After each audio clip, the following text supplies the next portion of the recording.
दोस्तों अभी कुछ महीने पहले ही भारत देश की आज़ादी को पूरे 75 वर्ष पूर्ण हुए हैं। भारत को यह आज़ादी अंग्रेज़ों के करीब 200 साल गुलामी के बाद मिली। भारत ने आज़ादी के लिए एक लंबी लड़ाई लड़ी थी।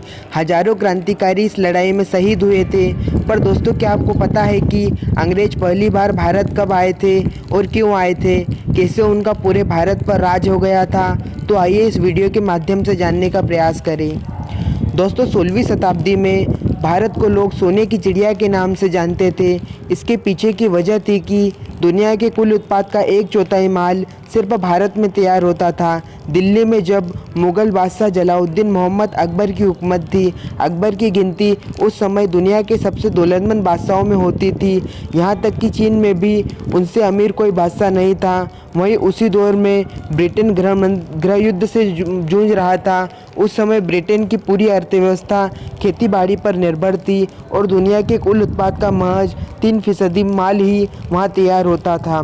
ऐसे में महारानी एलिजाबेथ प्रथम की नज़र भारत पर पड़ी और तब यूरोप की प्रमुख शक्तियाँ पुर्तगाल और स्पेन व्यापार में ब्रिटेन को पीछे छोड़ चुकी थी। ऐसे में ब्रिटेन की नज़र भारत पर टिक गई और उसी दौर में ब्रिटेन को भारत की समृद्धि की जानकारी मिली और ब्रिटेन का घुमंतू व्यापारी राव शिल्प यह हिंद महासागर, फारस की खाड़ी और दक्षिणी पूर्व एशिया की व्यापारिक यात्राएं करता था और उसे भारत की समृद्धि के बारे में पता चला। राव शिल्प की यात्रा इतनी लंबी थी कि ब्रिटेन लौटने से पहले उन्हें मृत मान लिया गया था और उनकी वसीयत लागू की गई थी। जब वह अपने देश पहुँचे तो उनका सब कुछ खत्म हो चुका था और वह भारत के साथ व्यापार करने के लिए कंगाल हो चुके थे। इसके बाद 31 दिसंबर 1600 को ब्रिटिश ईस्ट इंडिया कंपनी को ईस्ट इंडीज के साथ व्यापार करने के लिए ब्रिटिश सामग्री एलिजाबेथ प्रथम से एक रॉयल चार्ट प्राप्त हुआ।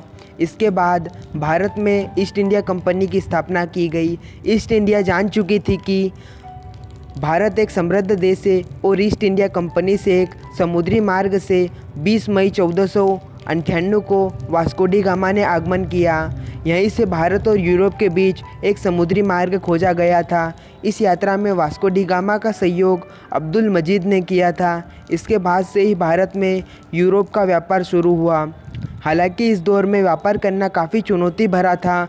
समुद्री लुटेरों का खतरा था, साथ ही यात्रा करने में महीनों का समय लगता था। हालांकि भारत में उस समय ऐसे उत्पाद तैयार किए जाते थे जिसके लिए दुनिया भर के देशों की नज़र भारत पर टिक रही थी। यदि देखा जाए तो अंग्रेज़ों का सबसे पहले आगमन भारत के सूरत बंदरगाह पर 24 अगस्त 1608 को हुआ था।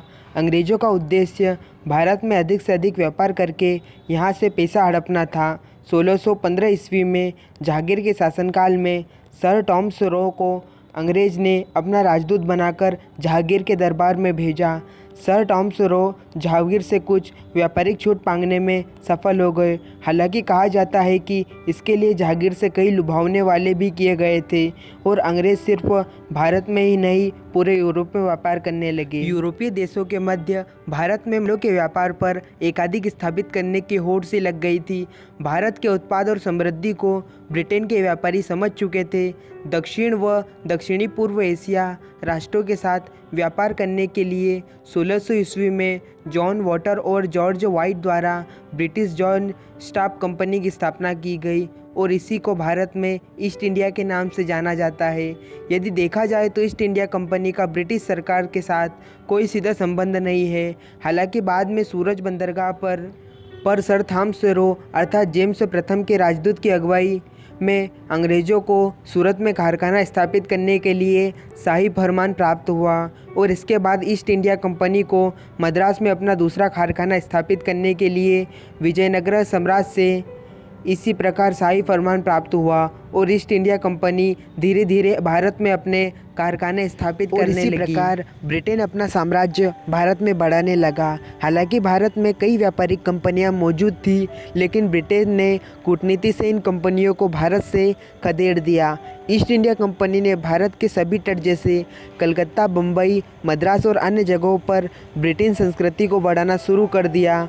उस दौर में अंग्रेज रेशम, नील, कपास, चाय और अफीम का व्यापार करते थे।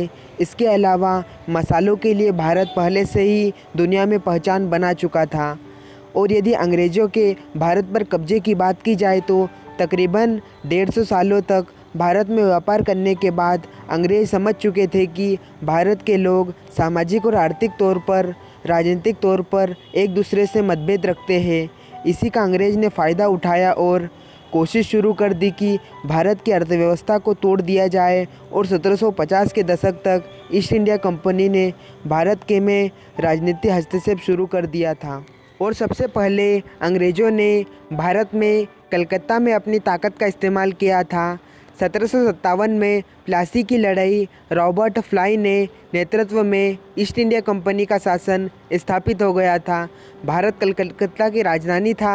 हालांकि भारत के लोगों को ईस्ट इंडिया कंपनी के सोच समझ आ चुकी थी। जब ईस्ट इंडिया कंपनी अपना अधिकार बनाने लगी थी तो 1857 के पहले और सबसे पहले अंग्रेज़ों ने भारत में कलकत्ता में अपनी ताकत का इस्तेमाल किया।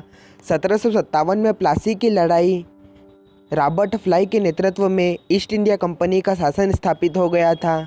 भारत कलकत्ता की राजधानी था।